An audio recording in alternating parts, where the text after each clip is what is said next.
جنگ بدر 11 رمضان المبارک سن 1420 ہجری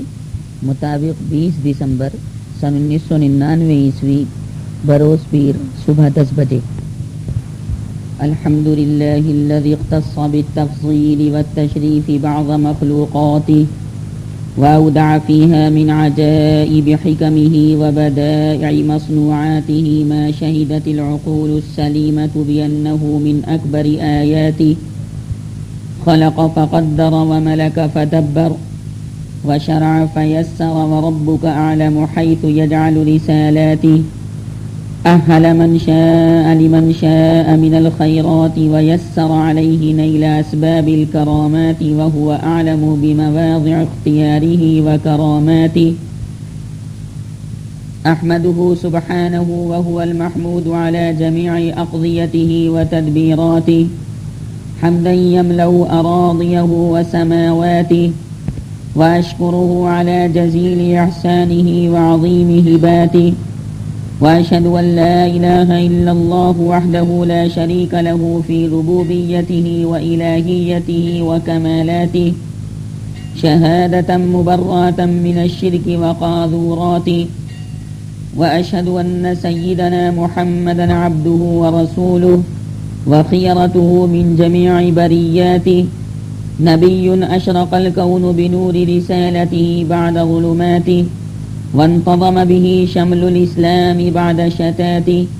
واتضح به منهج الحق وارتفعت أعلامه وراياته. اللهم صل وسلم على عبدك ورسولك محمد وعلى آله وأصحابه والتابعين له على دينه ومحبته وموالاته. أما بعد فأعوذ بالله السميع العليم من الشيطان الرجيم. بسم الله الرحمن الرحيم. ولقد نصركم الله ببدر وأنتم أذلة فاتقوا الله لعلكم تشكرون. رب اشرح لي صدري ويسر لي أمري واحلل عقدة من لساني يفقهوا قولي. علم الإنسان ما لم يعلم رب زدني علما. خواتین و حضرات، گزشتہ پیر کے اندر آپ حضرات کے سامنے میں نے تفصیل کے ساتھ روزے اور روزے کے مسائل کو بیان کیا تھا، اس مناسبت سے کہ اللہ سبحانہ و تعالی نے اپنے فضل و احسان سے ہمیں اور آپ کو اور دنیا بھر کے تمام مسلمان مردوں اور تمام مسلمان عورتوں کو یہ مبارک مہینہ رمضان شریف کا مہینہ عنایت فرمایا، جو تراویح کا مہینہ ہے، جو اعتکاف کا مہینہ ہے، جو صدقے اور خیرات کا مہینہ ہے، جو تلاوت کلام پاک کرنے کا مہینہ ہے، جو تمام کی تمام نیکیوں کو کرنے کا مہینہ ہے، رحم کا مہینہ ہے، صبر کا مہینہ ہے، اعمال صالحہ کا مہینہ ہے، جس کا پہلا عشرہ اللہ سبحانہ و تعالی کی جانب سے رحمت ہے بندوں کے واسطے، اور دوسرا عشرہ جو آج سے شروع ہو رہا ہے وہ مغفرت کا عشرہ ہے، مغفرت کی دہائی ہے. اور اسی طرح تیسرا عشرہ رمضان شریف کا دوزخ سے خلاصی اور دوزخ سے نجات اور دوزخ سے آزادی کا ہے. باری سبحانہ و تعالی نے بے پایا اپنے فضل و احسان سے ہمیں اور آپ کو یہ بابرکت مہینہ برحمت فرمایا. اس پر باری تعالیٰ کا جتنا بھی شکر ادا کیا جائے وہ کم ہے، کیونکہ ہزارہا مسلمان لا تعداد مسلمان ایسے کہ جن کو گزشتہ سال رمضان شریف کا مہینہ نصیب ہوا، لیکن اس سال رمضان کا مہینہ آنے سے پہلے پہلے وہ اس دنیا سے چلے گئے، اور رمضان کی برکتیں اور رمضان کی سعادتیں اور شرافتیں وہ حاصل نہ کر سکے، اللہ کو پیارے ہو گئے. نیکی جو اللہ سبحانہ و تعالی کی جانب سے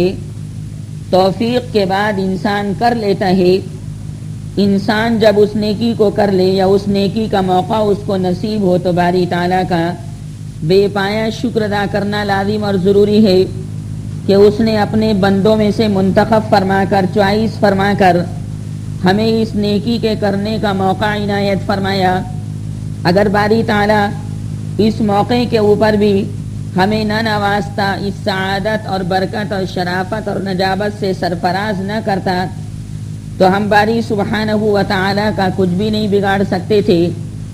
بہرحال آج 11واں روزہ ہے، 11 رمضان المبارک ہے۔ دیکھتے دیکھتے یہ 10 روزے مکمل ہو گئے، پائے تکمیل کو پہنچے کہ زمانہ لپٹ گیا، زمانہ جلدی جلدی گزر رہا ہے، انسان کو احساس بھی نہیں ہوتا۔ قرب قیامت کی یہ نشانی ہے کہ قیامت کے قریب زمانہ گزر جائے گا، وقت گزر جائے گا، ٹائم گزر جائے گا اور انسان محسوس بھی نہیں کر پائے گا۔ چنانچہ اللہ سبحانہ و تعالیٰ کے چاہنے والے بندے، تعلق رکھنے والے بندے رمضان شریف کی ایک ایک گھڑی کو تمام نیکیوں اور تمام اعمال صالحہ کے اندر گزارتے ہیں، غیبت سے پرہیز کرتے ہوئے، چغلی سے پرہیز کرتے ہوئے، لگائی بجھائی سے پرہیز کرتے ہوئے، زنا سے پرہیز کرتے ہوئے، شراب نوشی سے پرہیز کرتے ہوئے، بری باتوں سے پرہیز کرتے ہوئے، مار دھاڑ، فساد، عناد، دشمنی، عداوت سے پرہیز کرتے ہوئے ان مبارک لمحات کو گزار دیتے ہیں اور تمام کی تمام زندگی کو اللہ سبحانہ و تعالیٰ کی مرضی کے مطابق گزارنے کا عہد و پیمان باری تعالیٰ سے کر لیتے ہیں کہ اللہ تعالیٰ کا حکم عالی بھی یہی ہے کہ بندہ میری راہ کے اندر، میرے راستے کے اندر اپنی جان کی بھی قربانی دے، مال کی بھی قربانی دے۔ دونوں طریقوں سے جو چیزیں میں نے عنایت فرمائی ہیں وہ میری ذات گرامی پر، میرے دین اسلام پر، میرے قرآن کے پھیلانے پر، قرآن کی اشاعت کرنے پر، قرآن کی تبلیغ کرنے پر، قرآن کی تعلیم کرنے پر قربان کر دے۔ پیسہ، دولت، ثروت، سونا چاندی اللہ تعالیٰ عنایت فرماتے ہیں، اگر اس سونے چاندی کو، پیسے کو، دولت کو باری تعالیٰ اپنی بارگاہ کے اندر خرچ کروا لیں، یہ بہت بڑے انعام کی بات ہے۔ ایسے ہماری جان اگر باری تعالیٰ کی راہ کے اندر قربان ہو جائے کسی بھی انداز سے تو ظاہر ہے کہ یہ بھی باری سبحانہ و تعالیٰ کا بے پایا کرم اور بے پایا احسان ہے۔ حضرات صحابہ کرام رضوان اللہ تعالی علیہم اجمعین تن من دھن سے دین کی خدمت کے لیے، دین کی مدد کے لیے، دین کی اشاعت کے لیے، دین کی تبلیغ کے لیے، دین کو سکھلانے کے لیے، دین کو پھیلانے کے لیے ہم وقت مستعد، ایگری اور تیار رہتے تھے۔ چنانچہ نبی کریم صلی اللہ علیہ وسلم کے جانثار صحابہ نے دین کے سلسلے میں، باری تعالیٰ کو راضی کرنے کے سلسلے میں نہ جان کی پرواہ کی، نہ مال کی پرواہ کی، نہ بیویوں کی پرواہ کی، نہ بچوں کی پرواہ کی، نہ وطن کی پرواہ کی، نہ سفر کی، نہ حضر کی، بلکہ باری سبحانہ و تعالیٰ کو راضی کرنے کے لیے وہ تیار رہتے تھے۔ اگرچہ دشمنان اسلام، دشمنان قرآن، دشمنان نبی، دشمنان خدا، کفار اور مشرکین بے انتہا ستاتے تھے، صرف اس بنیاد پر کہ ایمان والوں نے، صحابہ کرام نے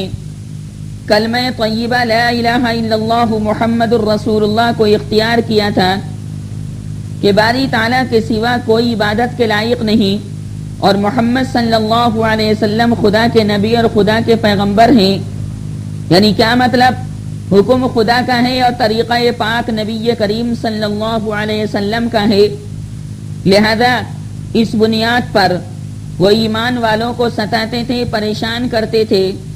یہاں تک کہ ایمان والوں سے ان دشمنان اسلام نے لڑائیاں کی، جنگیں کی، یہاں تک کہ رمضان شریف کے مہینے کے اندر بھی ان ایمان والوں کو ستایا گیا، زد و کوب کیا گیا، گالیاں دی گئیں، پریشان کیا گیا، قتل کی دھمکیاں دی گئیں، مار دھاڑ کی دھمکیاں دی گئیں، وطن سے بے وطن کرنے کی دھمکیاں دی گئیں۔ لیکن ظاہر سی بات ہے کہ ایمان کا یہ خاصہ ہے کہ جب وہ انسان کے دل میں رچ اور بس جاتا ہے تو ظاہر سی بات ہے کہ وہ اپنی جگہ دل کی زمین کے اندر بنا لیتا ہے۔ ایمان والا جب اپنے ایمان کو پکا کر لیتا ہے تو چاہے کوئی بندوق مارے، گولی مارے، تمنچا مارے، رائفل مارے، گنڈاسا مارے، لاٹھی مارے، غرضے کے کسی انداز سے بھی پریشان کرنا چاہے، وہ ایمان والا ٹس سے مس نہیں ہوتا، بلکہ اللہ تعالیٰ کی بارگاہ کو مضبوطی سے تھامے رہتا ہے، یہ سوچ کر کہ مرنا تو ہے ہی، اگر اللہ تعالیٰ کے کلمے پر مر جاؤں گا تو سیدھا جنت میں جاؤں گا، نبی کریم صلی اللہ علیہ وسلم کے راستے میں مروں گا تو سیدھا جنت میں جاؤں گا، اور بنا حساب کتاب کے باری سبحانہ و تعالی مجھے جنت اور جنت کی نعمتیں عنایت فرمائیں گے، اس لیے وہ ان چیزوں کی پرواہ نہیں کرتا اور نہ ان دھمکیوں سے ڈرتا ہے۔ چنانچہ نبی کریم صلی اللہ علیہ وسلم اور حضرات صحابہ کرام رضوان اللہ تعالی علیہ مجمعین پر ایسے حالات آئے کہ کافروں نے رمضان شریف کے مہینے کے اندر بھی ان ایمان والوں کو نہیں چھوڑا، یہاں تک کہ 17 رمضان المبارک سن 2 ہجری کو میدان بدر کے اندر لڑائی ہوئی، اور اس میدان بدر کے اندر اللہ تعالیٰ نے ایک ایسی لڑائی کروا دی اسلامی فوجوں کے درمیان اور کافروں کی فوجوں کے درمیان کہ دودھ کا دودھ پانی کا پانی علیحدہ ہو گیا، حق اور باطل دونوں علیحدہ ہو گئے، حق ظاہر ہو گیا اور باطل مٹ گیا، کیونکہ باطل تو مٹ جانے ہی کے واسطے دنیا کے اندر ظہور پذیر ہوتا ہے، تھوڑی دیر کے واسطے اگر حق دب جائے تو تھوڑی دیر کے دب جانے سے حق برا نہیں ہوتا۔ اللہ تعالیٰ نے حق کے اندر طاقت رکھی ہے، قوت رکھی ہے، شکتی رکھی ہے، جب حق غالب ہوتا ہے تو باطل دم دبا کر بھاگنے لگتا ہے۔ اللہ تعالیٰ نے بہت شکتی، بڑی طاقت حق بات میں اور سچ بات کے اندر رکھی، جو طاقت حقانیت اور صداقت کے اندر ہے وہ باطل بات کے اندر نہیں ہے، چنانچہ باطل تو مزمحل اور کمزور ہو جاتا ہے حق کے مقابلے میں۔ باری تعالیٰ نے کلام پاک کے مختلف مقامات پر اس چیز کو بیان فرمایا ہے، وَقُلْ جَاءَ الْحَقُّ وَزَهَقَ الْبَاطِلُ إِنَّ الْبَاطِلَ كَانَ زَهُوقًا۔ آپ فرما دیجئے کہ میرے آنے سے اب حق آ گیا، بت پرستی ختم، بدتمیزی ختم، بدمعاشی ختم، اب تو نکھرا نکھرایا سماج میں بنا کر دوں گا،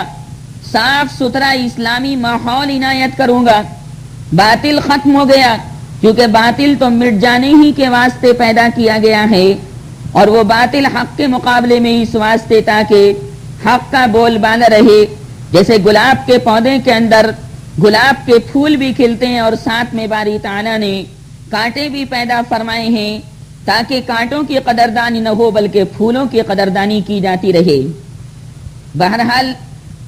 17 رمضان المبارک سن 2 ہجری کو بدر کے میدان میں یہ لڑائی ہوئی، چنانچہ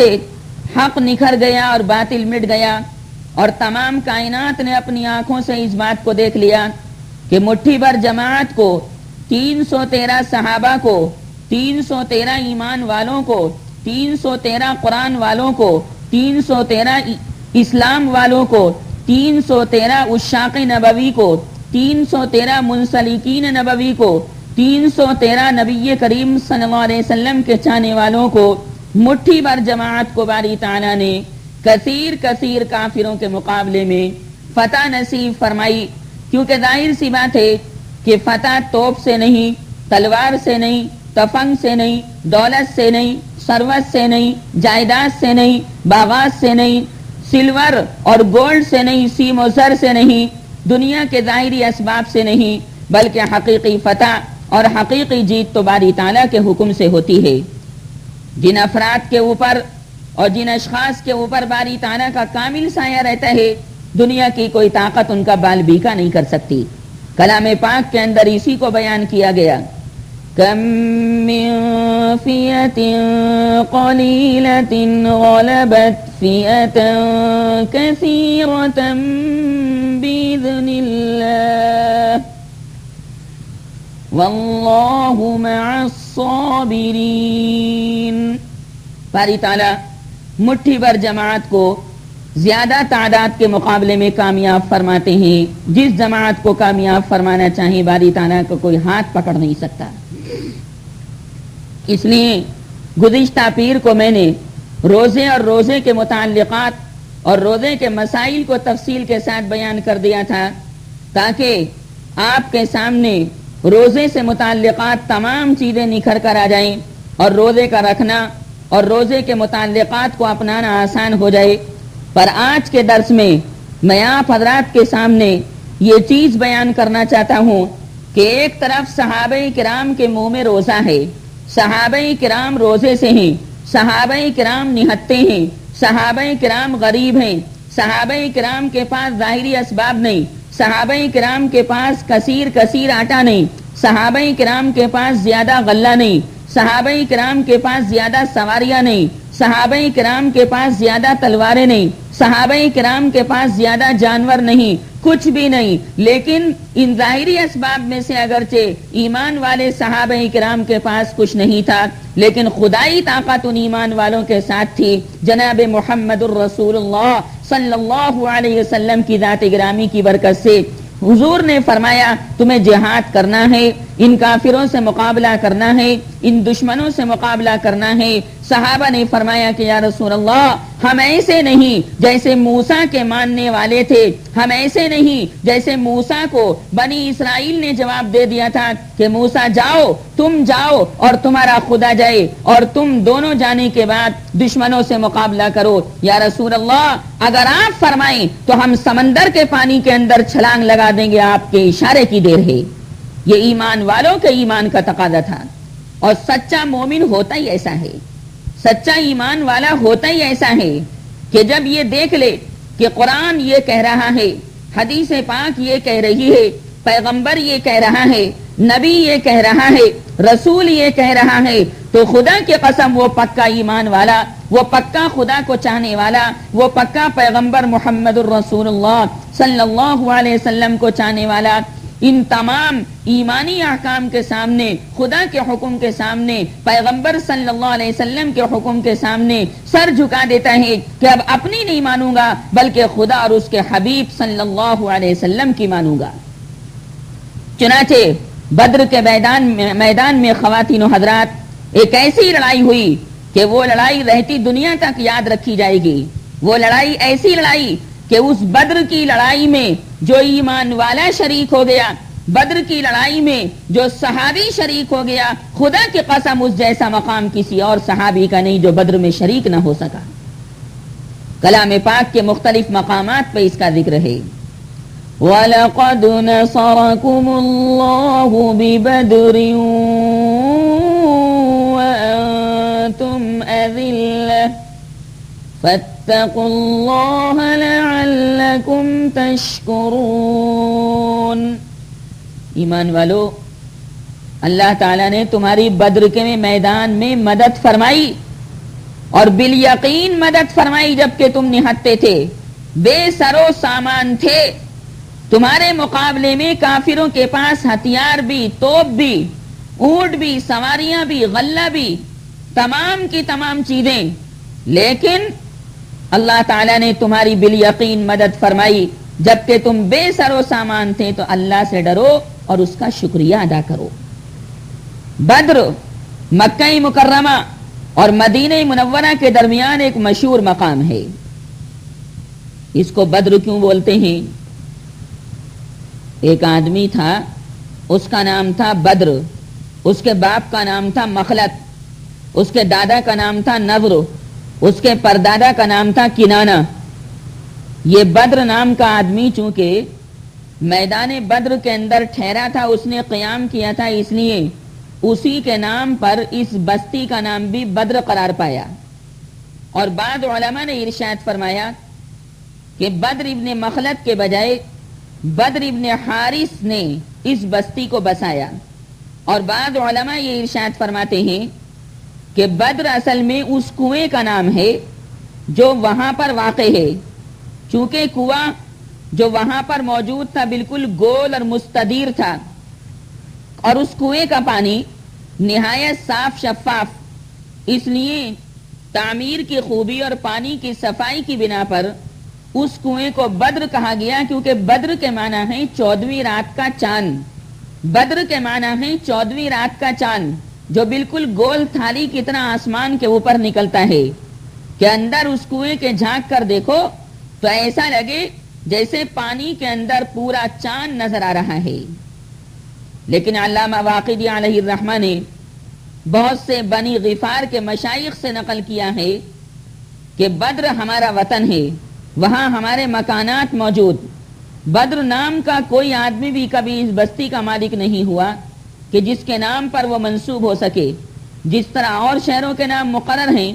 اسی طرح اس مقام کا نام بھی بدر ہے۔ یہ تمام کا تمام مضمون بخاری شریف کی شرح فتح الباری جلد ہفتم صفحہ نمبر 222 کے اوپر موجود ہے، جو مصر کی چھپی ہوئی ہے۔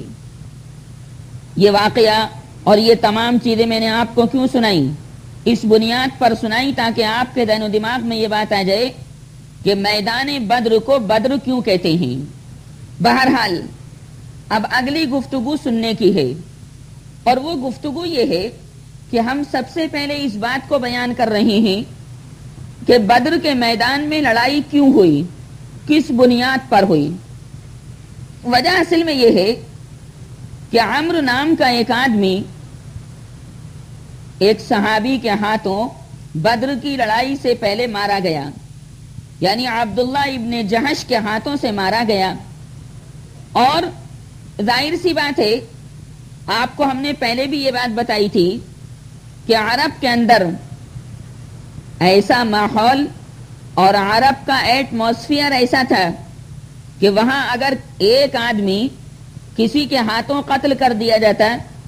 تو بدلے میں سینکڑوں سال تک جناب لڑائیاں چلتی تھیں۔ سال ہا سال تک ایک آدمی کے قتل ہو جانے کی وجہ سے لڑائیاں چلتی رہتی تھیں، یہاں تک کہ اگر قتل کرنے والے سے انتقام کوئی نہ لے سکا تو اپنی آل اولاد کو وہ وصیت کر کے جاتا تھا کہ دیکھو ہمارے خاندان کے فلاں نام کے آدمی کو فلاں آدمی نے قتل کیا، لہذا میں اس آدمی سے اپنے جیتے جی بدلہ نہ لے سکا، انتقام نہ لے سکا، لہذا میرے خاندان کے لوگ اس آدمی سے ضرور بدلہ لیں۔ چنانچہ اسی قاعدے کی بنیاد پر عمرو بن حضرمی کو جب ایک صحابی کے ہاتھوں قتل کر دیا گیا تو عرب کے قبیلوں کے اندر آگ لگ گئی۔ عرب کے قبیلے والے تمام کے تمام بھپر گئے، غصے میں آ گئے، آگ بگولا ہو گئے کہ ان کمزور ایمان والوں نے ہمارے ایک آدمی کو جان سے مار دیا، ہمارے ایک آدمی کو قتل کر دیا۔ لہذا مکہ مکرمہ کے اندر گرمی پیدا ہو گئی، مکہ مکرمہ کے قبیلے والوں کے اندر گرمی پیدا ہو گئی، جوش پیدا ہو گیا ایمان والوں کے خلاف، نبی کریم صلی اللہ علیہ وسلم کی ذات گرامی کے خلاف۔ آج کے درس میں بدر کی لڑائی کا میں ذکر اس واسطے کر رہا ہوں خواتین و حضرات، تاکہ آپ کو معلوم ہو جائے کہ اگرچہ آج کے ایمان والے بھی روزہ رکھتے ہیں، آج کے ایمان والے بھی نماز پڑھتے ہیں، آج کے ایمان والے بھی قرآن پڑھتے ہیں، آج کے مسلمان بھی اس دنیا کے اندر زندگی گزار رہے ہیں، لیکن صحابہ کرام کے ایمان اور آج کے مسلمانوں کے ایمان میں زمین آسمان کا فرق ہے۔ ان لوگوں کے پاس پیسہ نہیں، جائیداد نہیں، باغات نہیں، وہ لوگ ظاہری اعتبار سے کمزور پر ان کے ایمان بڑے پکے تھے۔ آج کا مسلمان اگر پیسے والا ہے، دولت والا ہے، ثروت والا ہے تو دوسروں کو حقیر جانتا ہے اور یہ نہیں سمجھتا کہ میری دولت یہ آنی فانی چیز ہے، آنی جانی چیز ہے۔ دولت کا کبوتر کسی ایک اٹھریا پر نہیں بیٹھا کرتا بلکہ اٹھریا بدل دیتا ہے۔ آج کوئی مالدار ہے تو کل کو وہ غریب ہے، آج کوئی غریب ہے تو کل کو وہ مالدار ہے۔ دنیا کے حالات ہیں، دنیا کے حالات کے اندر انقلاب برپا رہتا ہے، مزاج میں تبدیلی، حالات میں تبدیلی، احوال و کوائف کے اندر تبدیلی، کھانوں کے اندر تبدیلی، مزاجوں کے اندر تبدیلی برابر پیدا ہوتی رہتی، اس کے تقاضوں کے اندر تبدیلی پیدا ہوتی رہتی ہے۔ بہرحال بدر کی لڑائی کا ذکر اس واسطے کہ 17 رمضان المبارک کو یہ لڑائی ہوئی سن 2 ہجری کے اندر۔ صحابہ بھوکے پیاسے، نہتے، بے سر و سامان، کمزور اور ضعیف، لیکن جب اسلام کے پھیلانے کا موقع آیا اور کفار اور مشرکین سے مقابلہ کرنے کا موقع آیا تو صحابہ کے قدم پیچھے نہ ہٹے بلکہ نبی کریم صلی اللہ علیہ وسلم کے حکم عالی کے مطابق آگے بڑھتے رہے۔ اسی رمضان کے مہینے میں یہ بدر کی لڑائی ہوئی، اسی رمضان کے مہینے میں یہ حق و باطل کا معرکہ پیش آیا۔ دنیا کے آسمان نے دیکھا، دنیا کے سورج نے دیکھا، دنیا کے چاند نے دیکھا یہ نظارہ کہ نبی کریم صلی اللہ علیہ وسلم مٹھی بھر ایمان والوں کے ساتھ بدر کے میدان کے اندر موجود ہیں، اور کل کو یہ معرکہ پیش آنے والا ہے۔ ساری کائنات نے دیکھا کہ حق حق ہے اور باطل باطل ہے، سچ سچ ہے اور جھوٹ جھوٹ ہے۔ چنانچہ عمرو بن حضرمی کے قتل ہو جانے کی وجہ سے سارے عرب کے اندر آگ لگ گئی، اور یہ کفار اور مشرکین مقابلہ کرنے کے لیے تیار ہو گئے۔ چنانچہ نبی کریم صلی اللہ علیہ وسلم میدان بدر پہنچے۔ خواتین و حضرات، قبیلہ قریش کا ایک قافلہ مکہ مکرمہ سے ملک شام جاتے ہوئے نبی کریم صلی اللہ علیہ وسلم کی گرفت سے بچ نکلا تھا۔ یہی قافلہ جب ملک شام سے پلٹ کر مکہ مکرمہ واپس آنے والا تھا تو آقا مدنی صلی اللہ علیہ وسلم نے طلحہ ابن عبید اللہ اور سعید ابن زید رضی اللہ تعالی عنہما کو اس قافلے کے حالات کا پتہ لگانے کے لیے شمال کی جانب روانہ فرمایا۔ یہ دونوں صحابی یعنی حضرت طلحہ ابن عبید اللہ اور حضرت سعید ابن زید رضی اللہ تعالی عنہما مقام حورہ تک تشریف لے گئے اور وہیں ٹھہرے رہے۔ اس قافلے کا سپہ سالار، اس قافلے کا نگراں بڑا اس وقت ابو سفیان تھا جو بعد کو مسلمان ہو گئے تھے۔ جب ابو سفیان اپنے اس تجارتی قافلے کو لے کر وہاں سے گزرے تو یہ دونوں صحابی نہایت تیز رفتاری سے مدینہ منورہ پلٹے اور آقا مدنی صلی اللہ علیہ وسلم کو اس کی اطلاع دی۔ اس قافلے کے اندر مکہ مکرمہ کے کافروں کی بڑی دولت تھی۔ اس قافلے میں 1000 اونٹ تھے جن پر کم از کم 50,000 دینار یعنی 262 کلو سونا لدا ہوا تھا۔ اتنا سونا اگر کسی خاندان کو مل جائے تو نسلیں نسلیں کھائیں گی۔ 262 کلو سونا اس کی مالیت کا ساز و سامان لدا ہوا تھا، اور اس کی حفاظت کے لیے صرف 40 آدمی مقرر تھے۔ مدینہ منورہ کے لوگوں کے لیے بڑا سنہری موقع تھا، جبکہ اہل مکہ کے لیے اس کثیر مال سے محرومی بڑی زبردست فوجی، سیاسی اور اقتصادی مار کی حیثیت رکھتی تھی۔ اس لیے نبی کریم صلی اللہ علیہ وسلم نے مسلمانوں کے اندر اعلان فرمایا کہ قبیلہ قریش کا قافلہ مال و دولت لیے چلا رہا ہے، اس کے لیے نکل پڑو، ہو سکتا ہے اللہ تعالیٰ اسے بطور غنیمت تمہارے حوالے کر دے۔ لیکن نبی کریم صلی اللہ علیہ وسلم نے کسی پر روانہ ہونا ضروری نہیں قرار دیا، بلکہ روانہ ہونے کو لوگوں کی رغبت پر چھوڑ دیا کہ جو جانا چاہے چلا جائے، کیونکہ اس اعلان کے وقت یہ توقع نہیں تھی کہ قافلے کے بجائے کفار اور مشرکین کی فوجوں کے ساتھ میدان بدر میں ایک نہایت زوردار مقابلہ ہو جائے گا۔ اور یہی وجہ ہے کہ بہت سے صحابہ کرام مدینہ ہی میں رہ گئے۔ ان کا خیال تھا کہ نبی کریم صلی اللہ علیہ وسلم کا یہ سفر آپ صلی اللہ علیہ وسلم کی گزشتہ عام فوجی مہمات سے مختلف نہ ہوگا، اس لیے آپ تشریف لے جا رہے ہیں، لوٹ کر واپس تشریف لے آئیں گے۔ آقا مدنی صلی اللہ علیہ وسلم روانہ ہونے کے لیے تیار ہوئے تو آپ صلی اللہ علیہ وسلم کے ساتھ کچھ اوپر 300 افراد تھے، یعنی 313 صحابہ ایک روایت کے مطابق، دوسری روایت کے مطابق 314 صحابہ اور تیسری روایت کے مطابق 317 صحابہ، جن میں سے 82 یا 83 یا 86 مکہ مکرمہ کے مہاجرین تھے اور باقی سب کے سب انصار مدینہ تھے۔ پھر انصار مدینہ میں سے بھی 61 صحابہ کرام قبیلہ اوس سے تعلق رکھتے تھے اور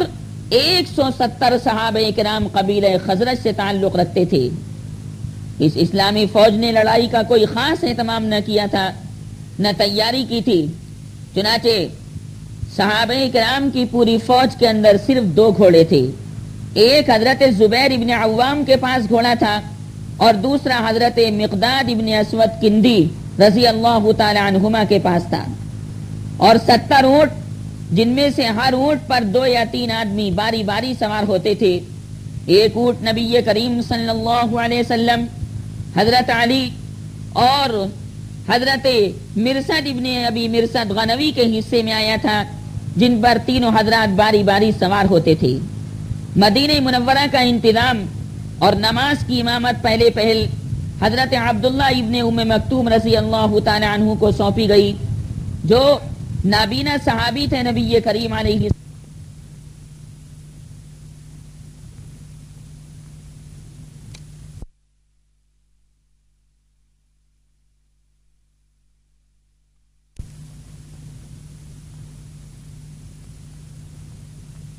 واپس فرما دیا، مدینہ منورہ کا انتظام کرنے والا بنا کر واپس فرما دیا۔ لشکر کی تنظیم اس طرح کی گئی کہ ایک لشکر تو مکہ مکرمہ کے لوگوں کا بنایا گیا اور ایک لشکر مدینہ منورہ کے صحابہ کا، اور مہاجرین کا جھنڈا علم حضرت علی ابن ابی طالب رضی اللہ تعالی عنہ کو دیا گیا، اور انصار مدینہ کا علم اور جھنڈا حضرت سعد ابن معاذ رضی اللہ تعالی عنہ کو دیا گیا، اور جنرل کمان کا پرچم جھنڈا جس کا رنگ سفید تھا حضرت مصعب ابن عمیر عبدری رضی اللہ تعالی عنہ کو دیا گیا، اور میمنہ کے افسر حضرت زبیر ابن عوام رضی اللہ تعالی عنہ متعین کیے گئے، اور میسرہ کے افسر حضرت مقداد ابن عمرو رضی اللہ تعالی عنہ مقرر کیے گئے۔ چنانچہ خواتین و حضرات، نبی کریم صلی اللہ علیہ وسلم اس نامکمل فوج کو لے کر روانہ ہوئے تو مدینہ منورہ کے دھانے سے نکل کر مکہ مکرمہ جانے والی عام سڑک پر چلتے ہوئے بیر روحہ تک تشریف لے گئے، پھر وہاں سے آگے بڑھے تو مکہ مکرمہ کا راستہ بائیں جانب چھوڑ دیا اور دانی جانب کترا کر چلتے ہوئے مقام نازیہ پہنچے۔ منزل مقصود بدر تھی، پھر مقام نازیہ کے ایک گوشے سے گزر کر وادی رحقان کو پار کیا۔ یہ مقام نازیہ اور درہ صفرا کے درمیان ایک وادی ہے۔ اس وادی کے بعد آقائے مدنی صلی اللہ علیہ وسلم درہ صفرا سے گزرے، پھر اس درے سے اتر کر وادی صفرا کے قریب جا پہنچے، اور وہاں سے قبیلہ جوہینہ کے دو آدمیوں یعنی بسیس ابن عمر اور عدی ابن ابی زغبہ کو قافلے کے حالات کا پتہ لگانے کے لیے مقام بدر روانہ فرمایا۔ خواتین و حضرات، دوسری طرف قافلے کی صورتحال یہ تھی کہ ابو سفیان جو اس قافلے کے نگہبان تھے اس وقت حد درجہ محتاط تھا۔ اسے معلوم تھا کہ مکہ مکرمہ کا راستہ خطروں سے پر ہے، اس لیے وہ حالات کا مسلسل پتہ لگاتے رہے، اور جن قافلوں سے ملاقات ہوتی تھی ابو سفیان کی ان سے کیفیت دریافت کرتے رہتے تھے۔ چنانچہ ابو سفیان کو جلدی معلوم ہو گیا کہ محمد صلی اللہ علیہ وسلم نے صحابہ کرام کو اس قافلے پر حملے کی دعوت دے دی ہے، لہذا ابو سفیان نے فوراً زمزم ابن عمرو غفاری کو اجرت دے کر مکہ مکرمہ بھیجا، زمزم ضاد میم، کہ وہاں جا کر قافلے کی حفاظت کے لیے کفار مکہ میں عام صدا لگائے۔ زمزم نہایت تیز رفتاری سے مکہ مکرمہ آیا، اور عرب دستور کے مطابق اپنے اونٹ کی ناک چپڑی، کجاوا الٹا، اپنا کرتا پھاڑا، اور وادی مکہ میں اسی اونٹ پر کھڑے ہو کر آواز لگائی کہ اے مکہ مکرمہ کے لوگوں، قافلے کو بچاؤ، قافلے کو بچاؤ، تمہارا مال جو ابو سفیان کے ساتھ ہے اس مال کے اوپر محمد اور اس کے ساتھی دھاوا بولنے جا رہے ہیں، مجھے یقین نہیں کہ تم اسے پا سکو گے، مدد کرو، مدد کرو۔ یہ آواز سن کر مکہ مکرمہ کے کافر ہر طرف سے دوڑ پڑے، کہنے لگے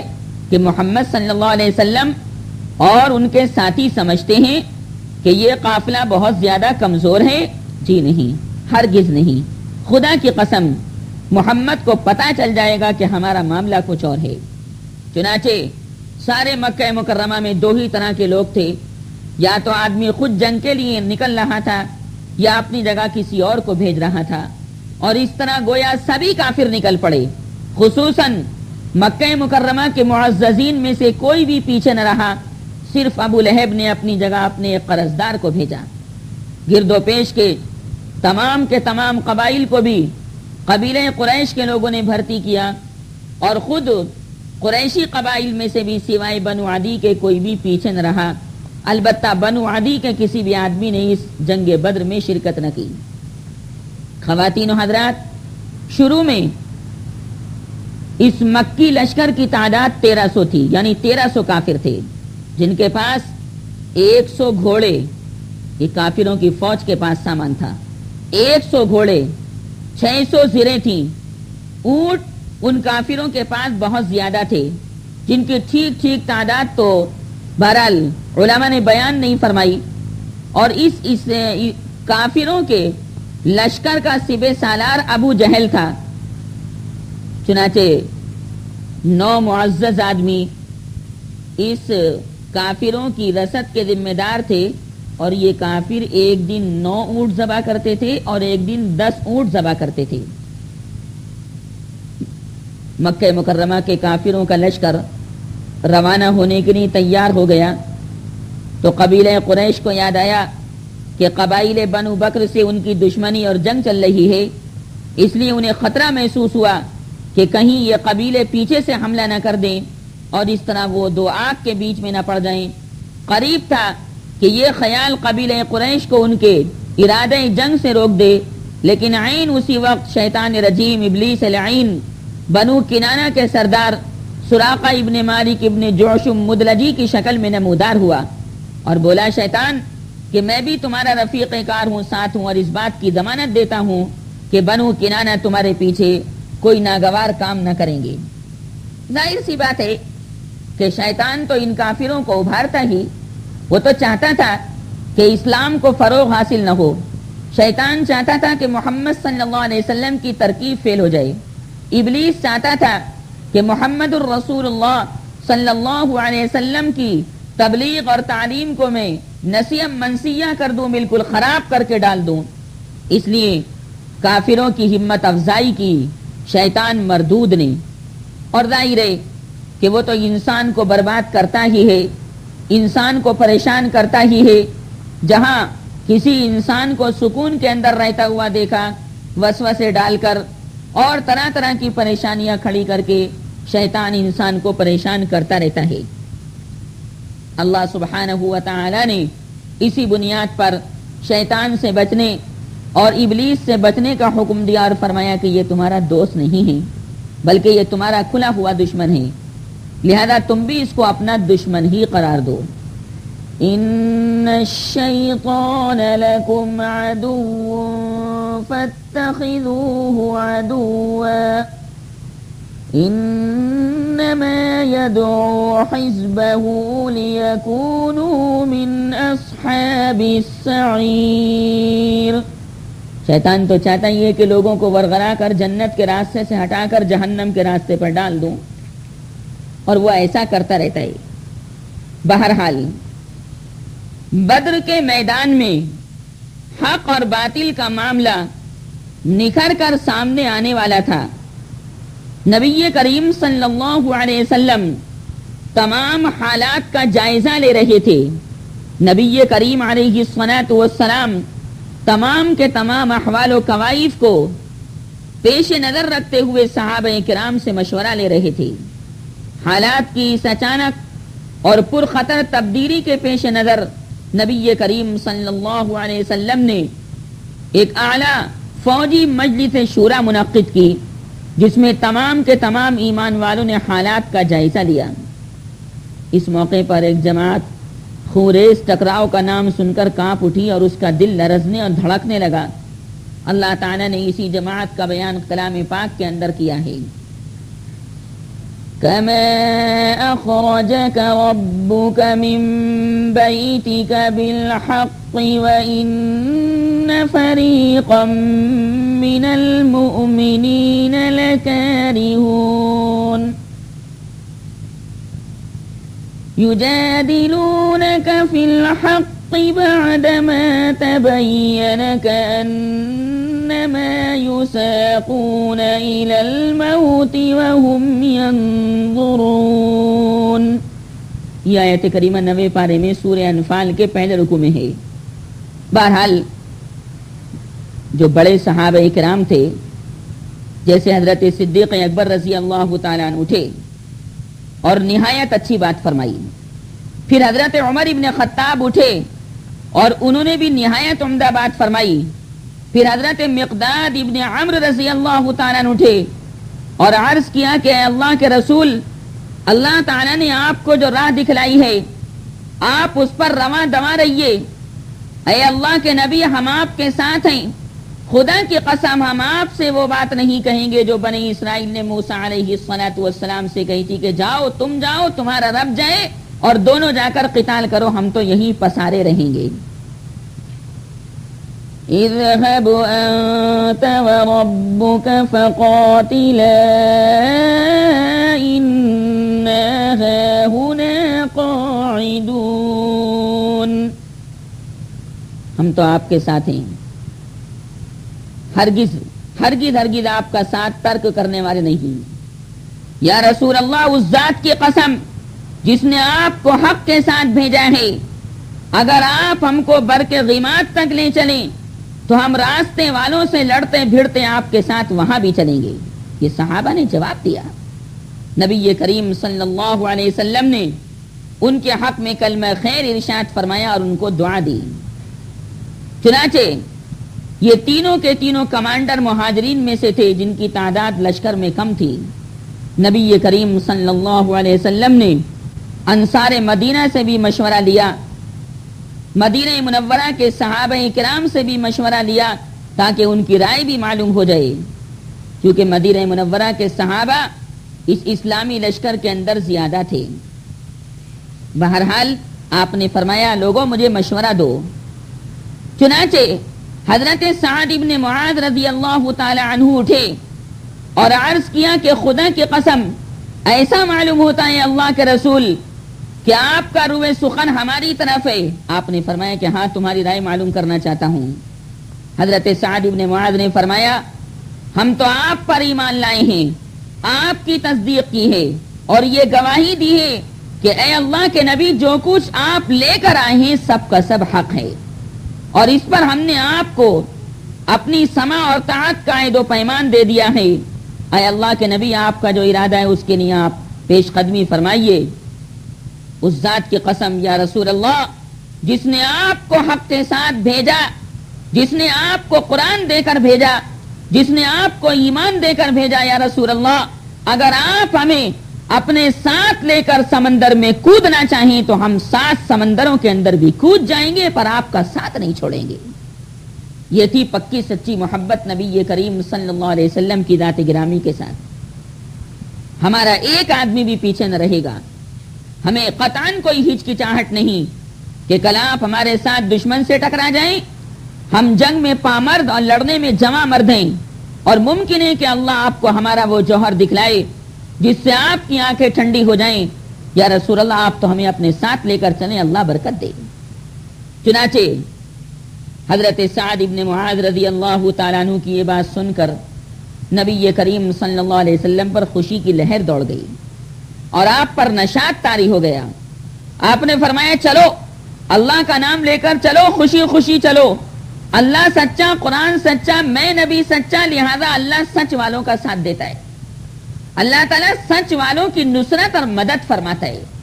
باطل والوں کی مدد نہیں فرماتا۔ لہذا پیغمبر خدا صلی اللہ علیہ وسلم نے فرمایا قدم بڑھاؤ آگے، اللہ تعالیٰ نے مجھ سے 2 جماعتوں میں سے ایک جماعت کا وعدہ کیا ہے کہ یا تو کافروں کی فوج سے ٹکراؤ ہو جائے گا یا پھر تجارتی قافلے سے ابو سفیان کے، لیکن ابو سفیان کا تجارتی قافلہ بچ نکلا۔ اللہ تعالیٰ نے اس بہانے سے بدر کے میدان میں اسلامی فوجوں کو اور کافروں کی فوجوں کو جمع فرما دیا۔ بہرحال نبی کریم صلی اللہ علیہ وسلم نے اپنے رفیق غار حضرت عائشہ کے ابا حضرت ابو بکر صدیق رضی اللہ تعالیٰ عنہ کو ساتھ لیا اور فراہمی اطلاعات کے لیے نکل پڑے۔ خواتین و حضرات، ابھی دور ہی سے یہ دونوں حضرات یعنی نبی اکرم صلی اللہ علیہ وسلم اور صدیق اکبر رضی اللہ تعالیٰ عنہ کافروں کے لشکر کا جائزہ لے رہے تھے کہ ایک راستے میں بوڑھا مل گیا۔ نبی کریم صلی اللہ علیہ وسلم نے اس بوڑھے سے فرمایا کہ میاں جی آپ کافروں کی فوج کا حال بتاؤ۔ اسی طرح نبی کریم صلی اللہ علیہ وسلم نے اپنا اور اپنے ساتھیوں کا حال بھی اس سے دریافت کیا اور یہ نہیں بتایا کہ میں محمد الرسول اللہ صلی اللہ علیہ وسلم ہوں۔ دونوں لشکروں کے متعلق نبی کریم صلی اللہ علیہ وسلم کے پوچھنے کا مقصد یہ تھا کہ بات پر پردہ پڑا رہے اور یہ آدمی مجھ کو نہ پہچانے اور میرے ساتھی ابو بکر صدیق رضی اللہ تعالیٰ عنہ کو نہ پہچانے، پردہ پڑا رہے۔ لیکن وہ بوڑھا بھی بہت چالاک تھا، بولا جب تک تم لوگ یہ نہیں بتاؤ گے کہ تمہارا تعلق کس قوم سے ہے میں بھی کچھ نہیں بتاؤں گا۔ نبی کریم صلی اللہ علیہ وسلم نے فرمایا جب تم ہمیں بتا دو گے تو ہم بھی تمہیں بتا دیں گے۔ وہ بوڑھا بولا کہ اچھا، آپ نے فرمایا کہ ہاں۔ اس نے کہا کہ مجھے معلوم ہوا ہے کہ محمد اور ان کے ساتھی فلاں روز نکلے ہیں لڑنے کے واسطے، اگر مجھے بتانے والے نے صحیح بتایا ہے تو آج محمد اور ان کے ساتھی فلاں فلاں جگہ ہوں گے، اور ٹھیک وہی جگہ اس بوڑھے نے بتلائی جہاں اس وقت مدینہ منورہ کا اسلامی لشکر تھا، یعنی صحابہ کرام تھے۔ اور مجھے یہ بھی معلوم ہوا ہے کہ کفار فلاں فلاں دن نکلے ہیں، اگر مجھے خبر دینے والے نے صحیح خبر دی ہے تو یہ کافروں کی فوج آج فلاں فلاں جگہ ہوگی، اور ٹھیک اس جگہ کا نام لیا جہاں اس وقت مکہ مکرمہ کا لشکر تھا۔ جب وہ بوڑھا اپنی بات کہہ چکا تو بولا اچھا اب یہ بتاؤ کہ تم دونوں کس سے ہو؟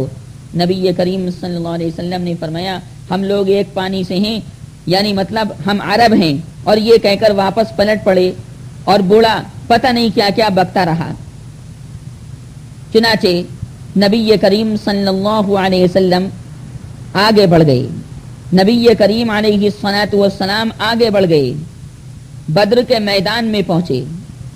بدر کے میدان میں آقائے مدنی علیہ الصلوۃ والسلام داخل ہوئے۔ اللہ تعالیٰ نے اسی رات ایک بارش نازل فرمائی۔ صاحب بارش کا برسانا ظاہر سی بات ہے یہ بھی اللہ تعالیٰ کے حکم سے ہوتا ہے۔ باری تعالیٰ نے بادل کو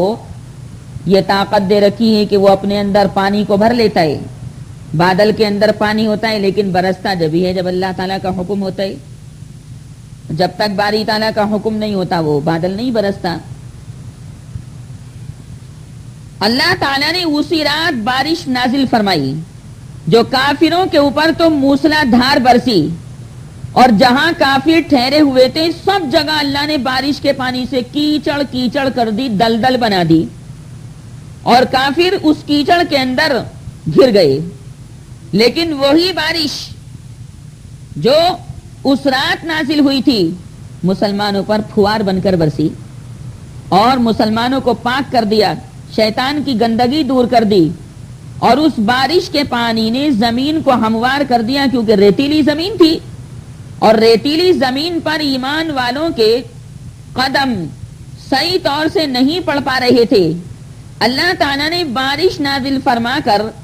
اس ریتیلی زمین کو برابر کر دیا، ہموار کر دیا، جس کی وجہ سے ریت میں سختی آ گئی اور صحابہ کرام کے قدم ٹکنے کے قابل ہو گئے، قیام خوشگوار ہو گیا اور دل مضبوط ہو گئے۔ اللہ تعالیٰ نے اسی بارش کا ذکر کلام پاک کے اندر کیا ہے۔ باری تعالیٰ نے ارشاد فرمایا 9ویں پارے میں سورہ انفال کے دوسرے رکوع میں، اِذْ يُغَشِّيكُمُ النُّعَاسَ أَمَنَةً مِّنْهُ وَيُنَزِّلُ عَلَيْكُم مِّنَ السَّمَاءِ مَاءً لِيُطَهِّرَكُم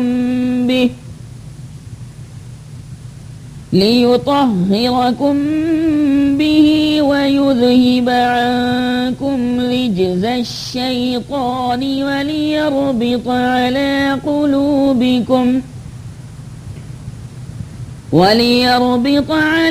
قُلُوبِكُمْ وَيُثَبِّتَ بِهِ الْأَقْدَامَ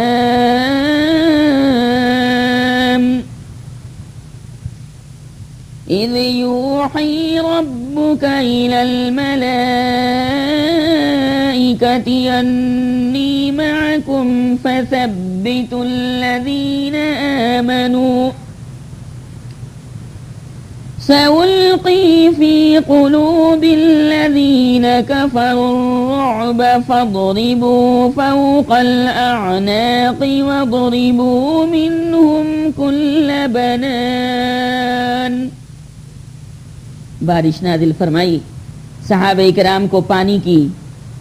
کی کمی کی وجہ سے پریشانی تھی۔ ایمان والوں کے اوپر جب یہ بارش نازل ہوئی تو صحابہ کرام نے پانی کو جمع فرما لیا، چھوٹی چھوٹی حوضیں بنا لی، صحابہ نے اس پانی سے وضو بھی کیا، جو صحابہ نہانا چاہتے تھے، غسل کرنا چاہتے تھے، اس بارش کے پانی سے غسل کر لیا، کیونکہ بارش کا پانی جب تک زمین پر نہ پڑے ظاہر سی بات ہے وہ پاک رہتا ہے، اور جب ناپاک زمین پر پڑ جاتا ہے تو ناپاک ہو جاتا ہے۔ اگر بارش کا پانی پاک زمین کے اوپر پڑے تب بھی پاک ہی رہتا ہے، لیکن اگر ناپاک زمین پر پڑ جائے تو بارش کا پاک پانی ناپاک ہو جاتا ہے۔ چنانچہ نبی کریم صلی اللہ علیہ وسلم کے لیے صحابہ کرام نے بدر کے میدان میں ایک چھپر تعمیر کیا۔ مقصد یہ تھا کہ نبی کریم صلی اللہ علیہ وسلم اس چھپر کے اندر تشریف رکھیں اور ہم آپ صلی اللہ علیہ وسلم کے پاس آپ کی سواریاں بھی مہیا رکھیں، اس کے بعد اپنے دشمن سے ٹکر لیں گے۔ اگر اللہ نے ہمیں عزت بخشی اور دشمن پر غلبہ عطا فرمایا تو یہ وہ چیز ہوگی جو ہمیں پسند ہے، اور اگر خدا نخواستہ ہم ہار گئے تو آپ صلی اللہ علیہ وسلم سوار ہو کر ہماری قوم کے پاس، ان لوگوں کے پاس جا رہیں گے جو پیچھے رہ گئے ہیں۔ در حقیقت آپ کے پیچھے یعنی نبی کریم صلی اللہ علیہ وسلم کے پیچھے کچھ لوگ رہ گئے تھے۔ نبی کریم علیہ الصلوۃ والسلام کے لیے وہاں چھپر تعمیر کیا گیا۔ اس کے بعد آقائے مدنی صلی اللہ علیہ وسلم نے اسلامی فوج کی ترتیب فرمائی اور میدان جنگ کے اندر تشریف لے گئے۔ نبی کریم صلی اللہ علیہ وسلم میدان جنگ میں اپنے ہاتھ سے اشارہ فرماتے جا رہے تھے کہ یہ کل فلاں کافر کی قتل گاہ ہے۔ میدان بدر کے اندر میرے آقا صلی اللہ علیہ وسلم اپنے ہاتھ سے اشارہ فرماتے تھے کہ اس مقام کے اوپر کل فلاں کافر کو قتل کیا جائے گا انشاءاللہ، اور اس مقام کے اوپر فلاں کافر کو قتل کیا جائے گا۔ نبی کریم علیہ الصلوۃ والسلام اپنے مبارک ہاتھ سے اشارہ فرماتے تھے، اور ظاہر ہے کہ یہ سب چیزیں نبی کریم علیہ الصلوۃ والسلام کو اللہ تعالیٰ کی وحی کے ذریعے معلوم ہوئی۔ اس کے بعد حضرت آمنہ کے در یتیم نبی کریم صلی اللہ علیہ وسلم نے وہیں ایک پیڑ کی جڑ کے پاس رات گزاری۔ کوئی تو گدوں پر سوتا ہوگا، کوئی مخمل پر سوتا ہوگا، پلنگ پر سوتا ہوگا، چارپائی پر سوتا ہوگا، لیکن سرور کونین صلی اللہ علیہ وسلم ایک درخت کی جڑ کے پاس رات گزار رہے ہیں، اور مسلمانوں نے بھی پرسکون اور تابناک افق کے ساتھ رات گزاری۔ مسلمانوں کے دل اعتماد سے پر تھے، مسلمانوں کے دلوں میں سکون تھا۔ حالانکہ دیکھیے صبح کو لڑائی ہونے والی ہے، صبح کو حق اور باطل کا معرکہ پیش آنے والا ہے، لیکن چونکہ اللہ تعالیٰ کی ذات گرامی پر توکل تھا، صحابہ کرام کا بھروسہ کسی پر نہیں، صحابہ کرام کا بھروسہ اپنی ماں پر نہیں، جائیداد پر نہیں، باغات پر نہیں، دنیا کے ظاہری اسباب پر نہیں، سواریوں پر نہیں، بلکہ صحابہ کرام کا بھروسہ اللہ سبحانہ و تعالیٰ کی ذات گرامی کے اوپر تھا۔ اور ظاہر ہے کہ جو آدمی باری تعالیٰ کے اوپر بھروسہ کر لیتا ہے، باری سبحانہ و تعالیٰ اس کی مدد فرماتے ہیں۔ اس لیے فرمایا وَمَن يَتَوَكَّلْ عَلَى اللَّهِ فَهُوَ حَسْبُهُ إِنَّ اللَّهَ بَالِغُ أَمْرِهِ قَدْ جَعَلَ اللَّهُ لِكُلِّ شَيْءٍ قَدْرًا۔ ایمان والوں کا بھروسہ باری سبحانہ و تعالیٰ کی ذات گرامی کے اوپر تھا۔ صحابہ نے راحت اور سکون سے رات گزاری۔ صحابہ کو یہ توقع تھی کہ صبح اپنی آنکھوں سے اپنے رب کی بشارتیں دیکھ لیں گے۔ نبی کریم صلی اللہ علیہ وسلم کے ساتھ یہ اسلامی لشکر اور اسلامی فوج بدر کے میدان میں تھی۔ یہ رات جمعہ 17 رمضان سن 2 ہجری کی رات تھی، اور آپ صلی اللہ علیہ وسلم رمضان شریف کی 8 یا 12 تاریخ کو مدینہ منورہ سے روانہ ہوئے تھے۔ دوسری طرف کفار اور مشرکین نے وادی کے دھانے کے باہر اپنے کیمپ میں رات گزاری، اور صبح اپنے تمام دستوں سمیت ٹیلے سے اتر کر بدر کی جانب روانہ ہوئے، اور ایک جماعت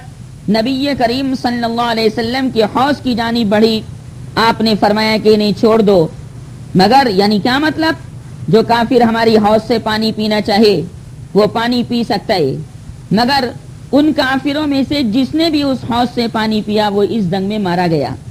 صرف حکیم ابن حزام باقی بچا جو بعد میں مسلمان ہو گئے اور بہت اچھے مسلمان ہوئے۔ ان کا دستور تھا کہ حکیم ابن حزام رضی اللہ تعالیٰ عنہ جب بہت پختہ قسم کھاتے تو فرماتے والذی نجانی من یوم بدر، قسم ہے اس ذات کی جس نے مجھے بدر کے دن سے نجات دی۔ بہرحال بدر کے میدان میں اسلامی فوج اور کافروں کی فوج بالکل آمنے سامنے، کفار اور مشرکین بالکل آمنے سامنے، اسلامی فوج بالکل آمنے سامنے۔ نبی کریم علیہ الصلاۃ والسلام برابر اللہ سبحانہ و تعالی سے دعا فرما رہے ہیں، برابر باری تعالیٰ سے دعا فرما رہے ہیں کہ پروردگار ان ایمان والوں کی مدد کرنا، ان ایمان والوں کی نصرت کرنا پروردگار تیرا کام ہے۔ دونوں طرف سے فوجوں کو جناب مقرر کر دیا گیا۔ نبی کریم صلی اللہ علیہ وسلم